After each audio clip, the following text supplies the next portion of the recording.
السلام عليكم ورحمة الله وبركاته. جرجرت متكشتي كم نجا كيسن يعني نجا كوتي الحمد لله. أكسم أبولي وانكو أمانتا كريستانا هردفتن بكم جرتني تاك نجا فياتا تنادين كبا. أكسم أبولي تنكيسا أني فريدا كوميديان سني رفين جرجرتشودا. Mungkin dana matachu, mungkin dana matani jiru ada jechuudha. Warri hunda huna afaan Oromoo fi afaan Oromoo jettani ani xiqqoo isin bohaarsuuf jechuudha. Kan afaan warra soddaatiin tacamaallaqu isiniin jedhama taqashte. Akkasuma obboleewwan kan koo hadda du'aayinaaf godha. Hundumti keessanuu kan musliimaallee kan kiristaanaa amantaan qabdan jechuudha.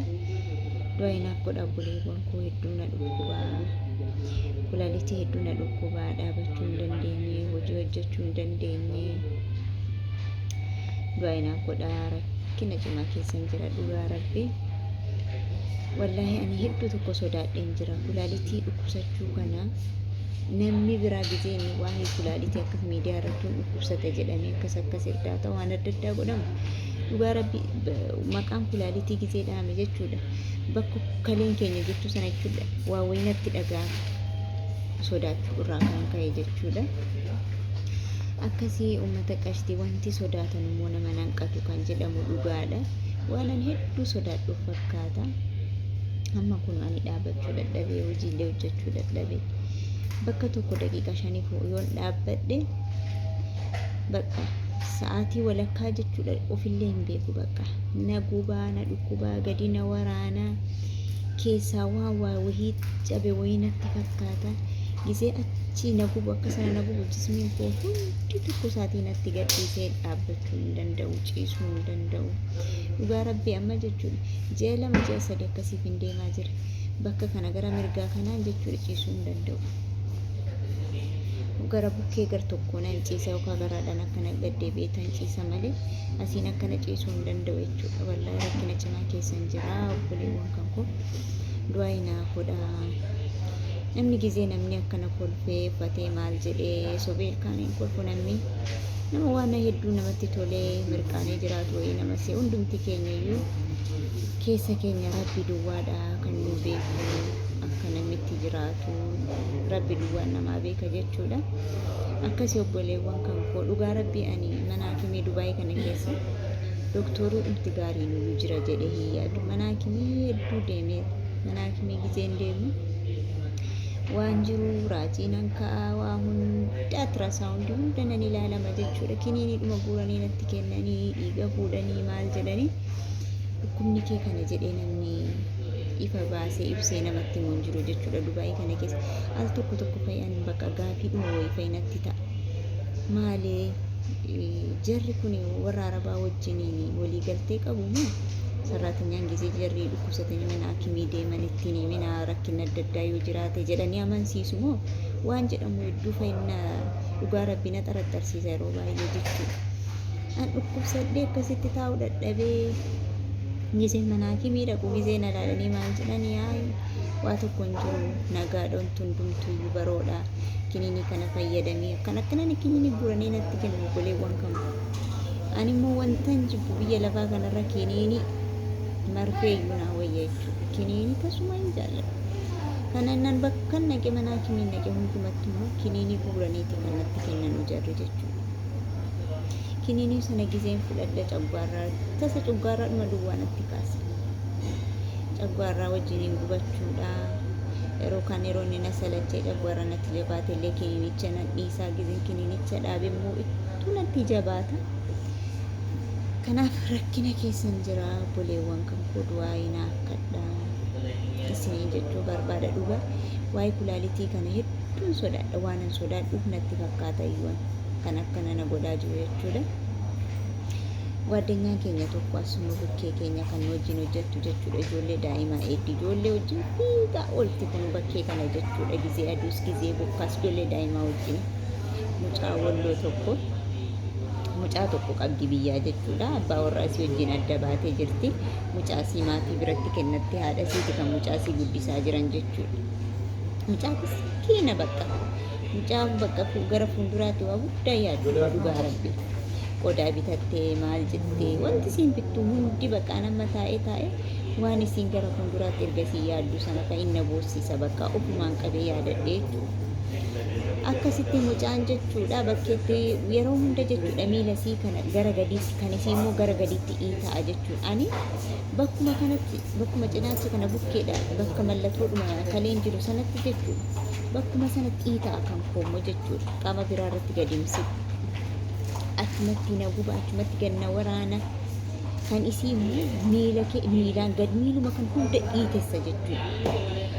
Bishaan dhugi jedhanii mana hakimii dhaqanii akkuma koo kana kiniin itti kennanii ultrasaawundii ilaalamtee eksiree ilaalamtee tokko waa tokko bu'aan qabu jechuudha. Ituma baqqaana dhiisatuma jettu ituma bishaan dhuguu ituma maal jettu ituma qoricha kana jettu sana jettu macarrashaarra feedii ta'ee kulaalitiin siituu isiin hin beekin feedii ta'ee mucaan bakkeetti kuftee argamte ambulaansiidhaan mana hakimii gizee geeffamtu waraqata hin qabdu akka aggaadhaamii mucattiin jechuudha. Ambulaansiin bakkeedha.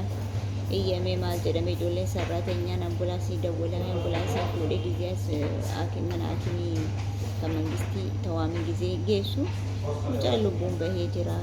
Akkasii bakkeedhumatti akka kanatti allaattiin nu nyaatti utuu nu hin beekinii keessattuu jechuudha nuti warri mana madaamii keessa jirru jechuudha wallaahi of eeggachuu hin beeku of eeggachuu tokko hin beeku. Hojii kanuma argina giidoo keenya malee gaffaana jechuudha. Dhugaa rabbii ani seegaa biraa amma yeroo ilaalu jechuudha. Of qusatu hojii jechuudha. Ganama gizee kaan dhiqatanii kursii jaraa nyaatanii of eeggataati kan jarri hojjetan. Garuu ijoolleen keenya jechuudha hojiittillee duubatti hin deebitu. Nan nyaadhan jettu, nan dhugan jettu, nan dhiqadhan jettu, nan eegan jettu. Bakka hojiidhuma qofa kan kennu. Garuu kan galata qabullee kan jaallatamullee dhugaa rabbii warra seegaa biraati jechuudha. Namni keenya ijoolleen Itoophiyaa hojiidhaan tokkoffaa beekama.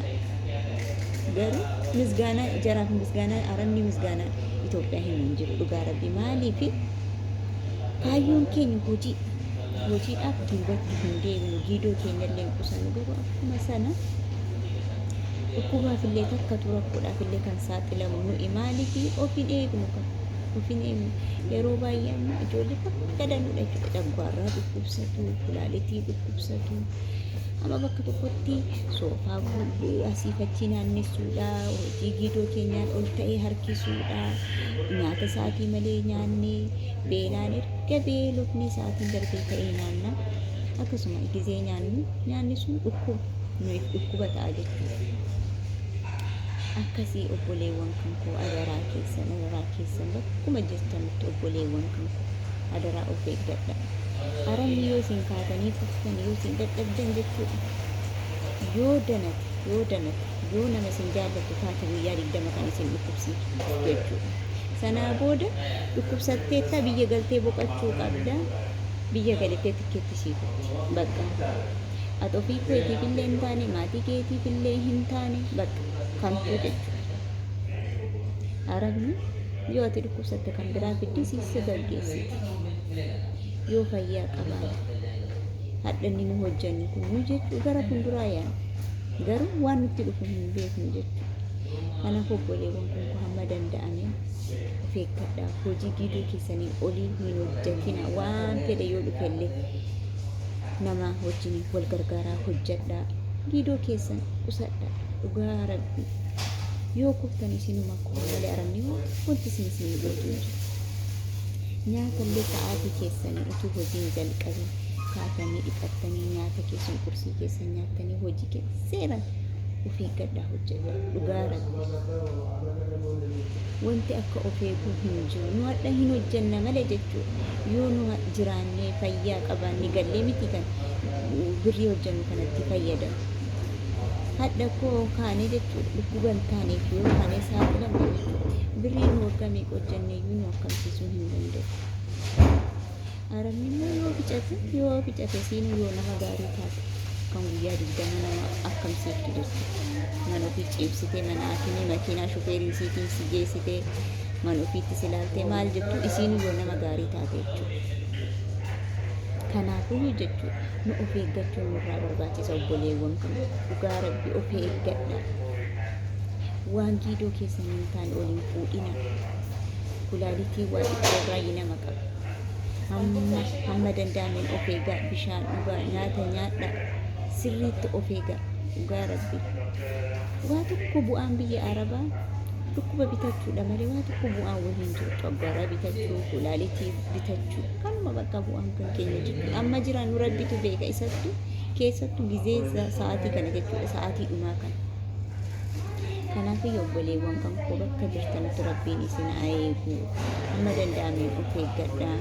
Kanaafillee du'aa naaf godhaa. Mana hakimii dhufeetanii wuxxeetiin eegaa jira. Wuxxeetiin koollee akka gaarii ta'uu, akka waan khayrii ta'u obboleewwan kan koo bakkuma jirtanitti du'aa naaf gadhaa. Amma sa'aatii 5 irratti wuxxeetiidha. Isin eegaa jira akka waan nagaa dhagahutti rabbiin naaf gadhaa isiniin jechuun barbaada. Bakkuma jirtanitti nagaa naaf ta'a obboleewwan koo. Hedduu isin jaalladha, hedduu isin kabaja. Rabbi biyya keenya nagaa nuuf haa godhu. Rabbi abbootii amantaa keenya tokko nuuf haa godhu. Biyya keenya rabbi nuuf haa bilisoomsu isiniin jechuun barbaada. Nagaan naaf tura.